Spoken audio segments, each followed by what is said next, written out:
आज ओडिशा की पहली बीजेपी सरकार ने सफलता के साथ 1 साल पूरा किया है।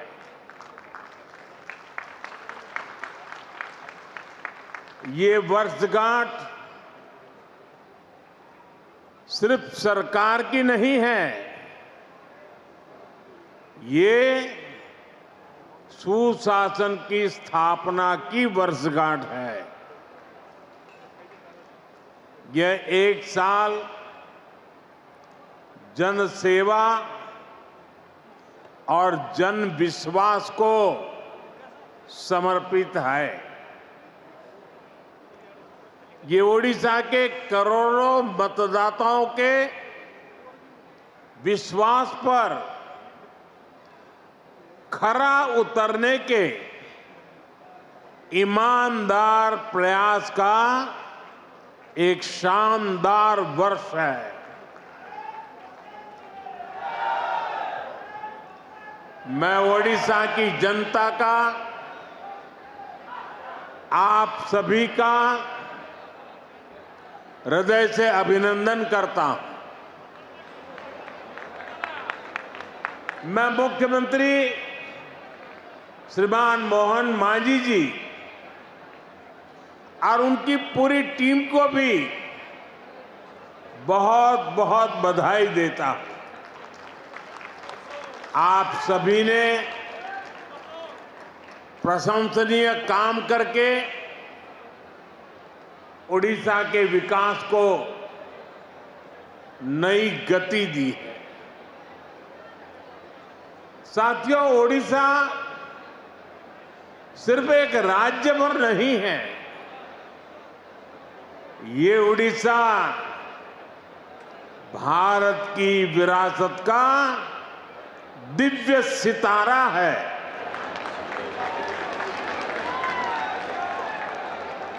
ओडिशा सैकड़ों वर्षों से भारतीय सभ्यता को, हमारी संस्कृति को समृद्ध करता रहा है। इसलिए आज जब विकास और विरासत का मंत्र भारत की प्रगति का आधार बना है, तब ओडिशा की भूमिका और बड़ी हो गई है। बीते 1 वर्ष में ओडिशा ने विकास भी और विरासत भी इस मंत्र को आत्मसात करके दिखाया है। इस मंत्र पर तेजी से आगे बढ़ा है। साथियों, ये सुखद संयोग है कि जब ओडिशा की बीजेपी सरकार अपने 1 साल पूरे कर रही है, तब आप सभी भगवान जगन्नाथ जी की रथ यात्रा की तैयारियों में जुटे हैं।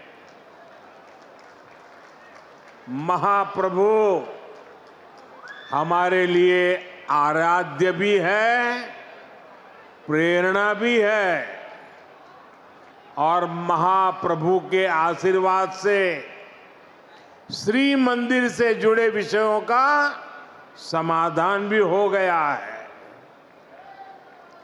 मैं मोहन जी और उनकी सरकार का अभिनंदन करता हूं कि उन्होंने करोड़ों करोड़ों भक्तों के निवेदन का मान रखा।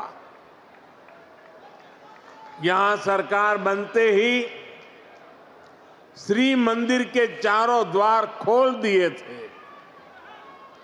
श्री मंदिर का रत्न भंडार भी खुल गया है। और ये कोई राजनीतिक जय विजय का विषय नहीं है।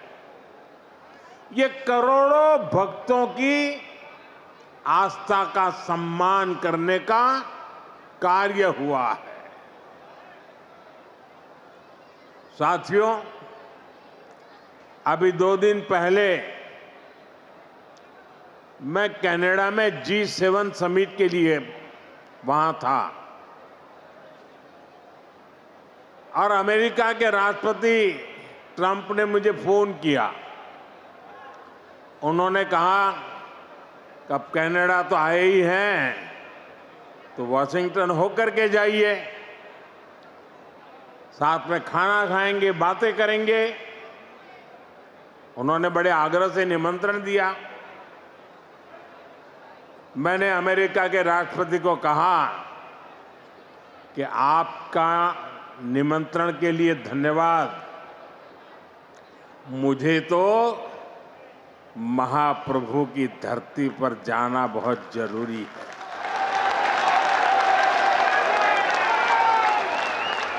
और इसलिए मैंने उनके निमंत्रण को नम्रतापूर्वक मना किया और आपका प्यार, महाप्रभु की भक्ति मुझे इस धरती पर खींच करके ले आई है।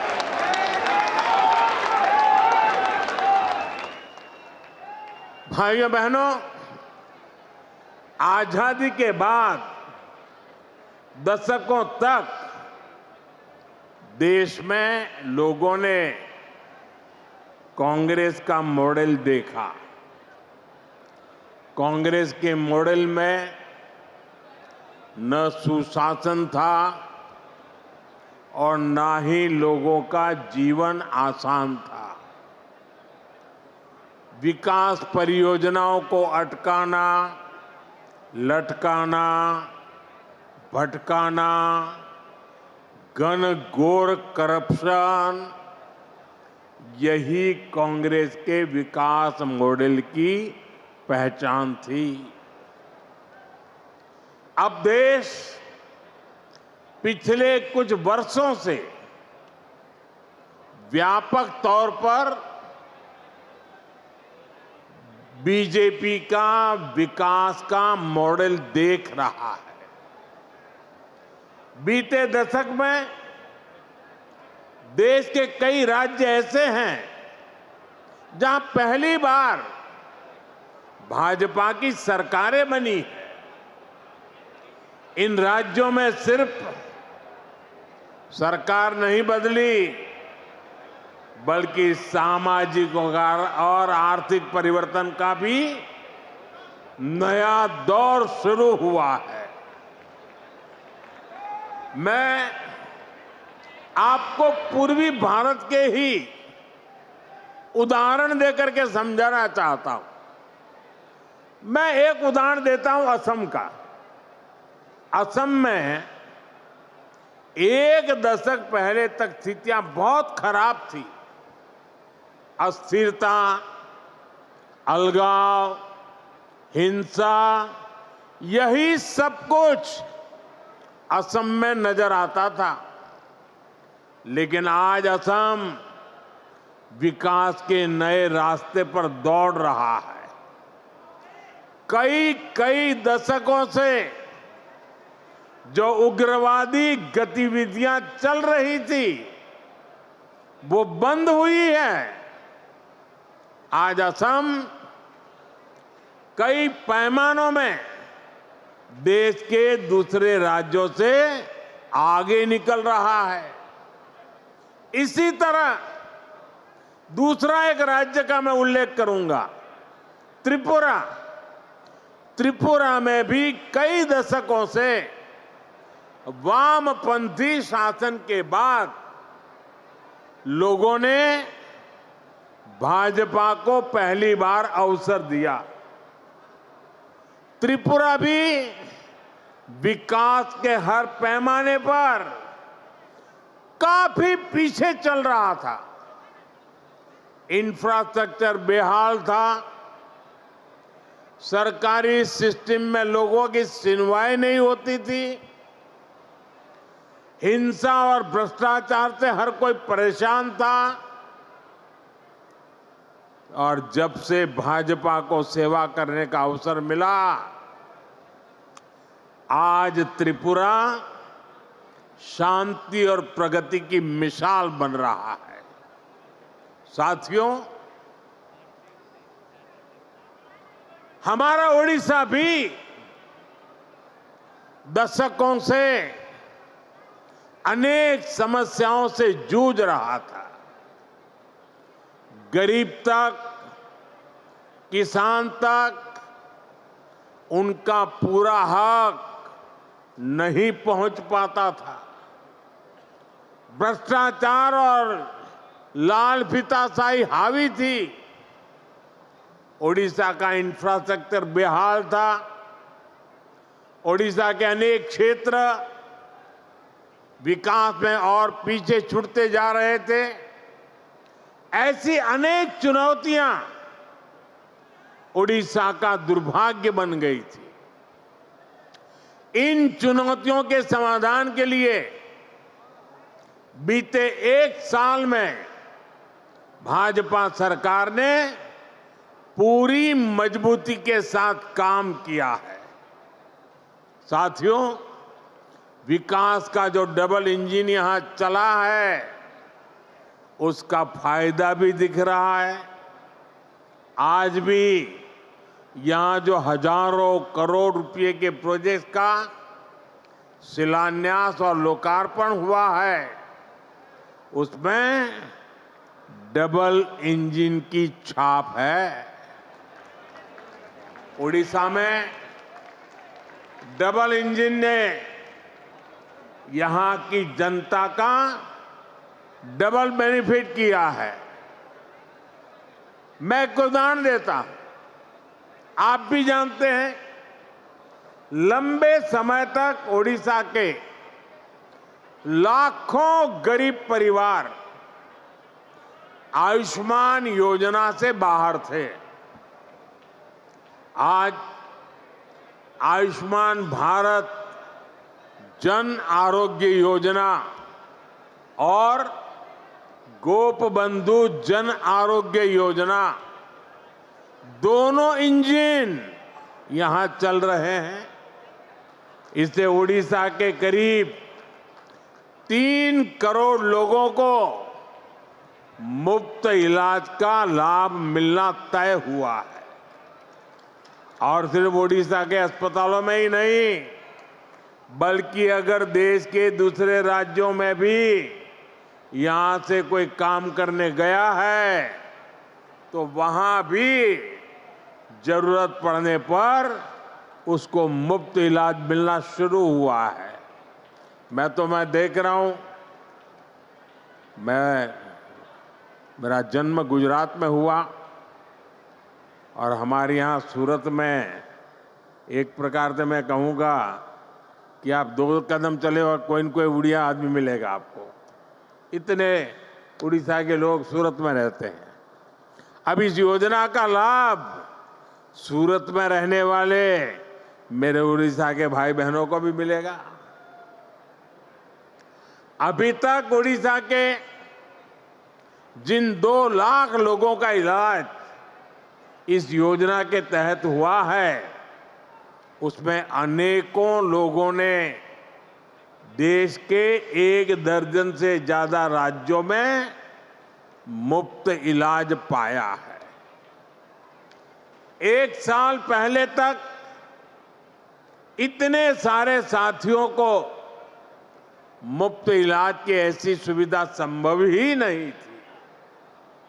इस डबल इंजन के साथ सोने पर सुहागा वाली बात भी हुई है। यहां ओडिशा में 70 साल से ऊपर के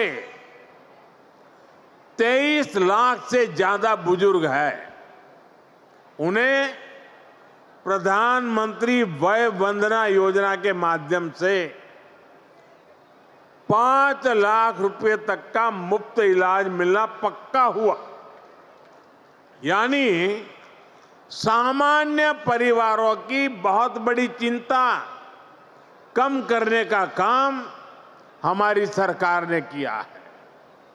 इसी तरह पहले उड़ीसा के किसानों को किसान सम्मान निधि का पूरा लाभ नहीं मिल पाता था।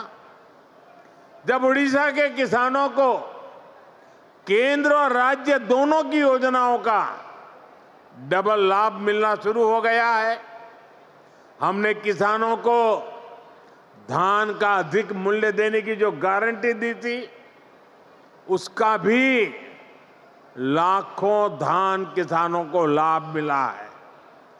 साथियों, केंद्र की ऐसी कई योजनाएं हैं जिनका पूरा लाभ पहले उड़ीसा को नहीं मिल पाता था। आज केंद्र और राज्य दोनों सरकारों की योजनाओं का बेनिफिट लोगों को मिल रहा है। यही नहीं, चुनाव के दौरान जो भी गारंटियां माताओं, बहनों, किसानों और नौजवानों को हमने दी थी, उनको तेज गति से जमीन पर उतारा गया है। साथियों, हमारी सरकार की एक बहुत बड़ी उपलब्धि वंचितों के सशक्तिकरण की रही है। उड़ीसा में तो बहुत बड़ी संख्या में हमारा जनजातीय समाज रहता है, लेकिन दुर्भाग्य से अतीत में आदिवासी समाज को निरंतर उपेक्षा मिली। उनके हिस्से में पिछड़ापन रहा, गरीबी रही, अभाव रहा। लंबे समय तक जिस पार्टी ने देश पर शासन किया, उसने आदिवासियों को अपनी राजनीति के लिए इस्तेमाल किया। इन लोगों ने आदिवासी समाज को न विकास दिया, न भागीदारी दी। इन लोगों ने देश के बड़े हिस्से को नक्सलवाद, हिंसा, अत्याचार की आग में धकेल दिया। साथियों, हालात ये थे कि 2014 से पहले तक देश में 125 से अधिक आदिवासी बाहुल्य जिले नक्सली हिंसा की चपेट में थे। आदिवासी क्षेत्रों को रेड कॉरिडोर के नाम पर बदनामी दी गई थी। इनमें से अधिकतर जिलों को पिछड़ा घोषित करके पल्ला झाड़ लिया गया था। भाइयों बहनों, बीते वर्षों में हमने आदिवासी समाज को हिंसा के माहौल से बाहर निकालकर विकास के नए पथ पर ले जाने का काम किया है। भाजपा सरकार ने एक तरफ हिंसा फैलाने वालों के खिलाफ सख्त एक्शन लिया, दूसरी तरफ आदिवासी क्षेत्रों में विकास की नई गंगा बहाई। इसी का नतीजा है कि आज नक्सली हिंसा का दायरा देश में 20 से भी कम जिलों तक सिमट गया है। और जिस तेजी से कार्रवाई हो रही है, उससे बहुत जल्द ही आदिवासी समाज को हिंसा से मुक्ति मिलेगी। देश में नक्सलवाद खत्म होगा और ये मोदी की गारंटी है।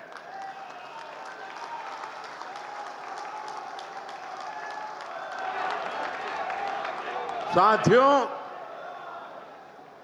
आदिवासी साथियों के सपने पूरे करना, उन्हें नए अवसर देना,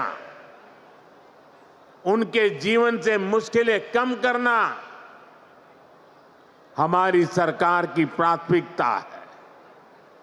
इसलिए पहली बार जनजातीय विकास के लिए 2 बहुत बड़ी राष्ट्रीय योजनाएं देश में बनी है। इन 2 योजनाओं पर 1,00,000 करोड़ रुपए से भी ज्यादा खर्च किए जा रहे हैं।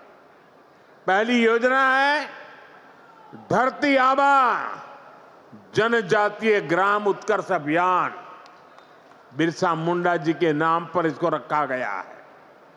इसके तहत देश भर में 60,000 से अधिक आदिवासी गांवों में विकास के काम किए जा रहे हैं। यहां ओडिशा में भी कहीं आदिवासियों के लिए घर बन रहे हैं, रोड बन रहे हैं, बिजली पानी की सुविधाएं बन रही है। यहां ओडिशा के 11 जिलों में 40 आवासीय विद्यालय भी बन रहे हैं। केंद्र सरकार ने इस पर भी सैकड़ों करोड़ रुपए खर्च कर रही है। साथियों, जो दूसरी योजना है उसका नाम है पीएम जनमन योजना। इस योजना की प्रेरणा ओडिशा की धरती से आई है। देश की पहली आदिवासी महिला राष्ट्रपति ओडिशा की बेटी आदरणीय द्रौपदी मुर्मू जी ने इस योजना के लिए हमें मार्गदर्शन दिया है।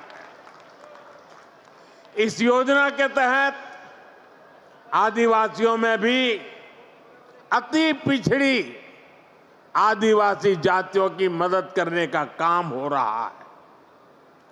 इनकी अनेक छोटी छोटी आदिवासी बस्तियों में सैकड़ों करोड़ रुपए के काम हो रहे हैं। साथियों, ओडिशा में बहुत बड़ी संख्या में हमारे मछुआरे साथी रहते हैं। उनके लिए भी पहली बार पीएम मत्स्य संपदा योजना, बहुत बड़ी योजना, देशव्यापी योजना बनाई गई है। पहली बार मछुआरों को भी किसान क्रेडिट कार्ड की सुविधा मिली है। केंद्र सरकार 25,000 करोड़ रुपए का एक विशेष फंड बनाने जा रही है। इसका भी बहुत बड़ा लाभ उड़ीसा में समंदर के तट पर रहने वाले साथियों को होगा, हमारे नौजवानों को होगा। साथियों, 21वीं सदी के भारत के विकास को पूर्वी भारत से ही गति मिलेगी।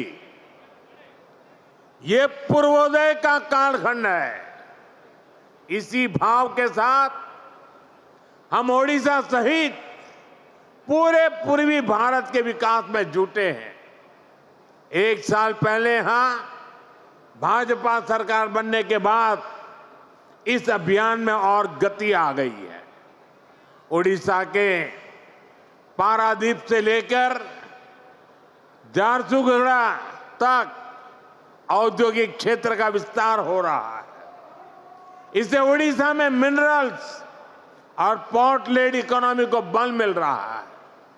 ओडिशा में रोड, रेल और एयर कनेक्टिविटी पर केंद्र सरकार हजारों करोड़ रुपए खर्च कर रही है।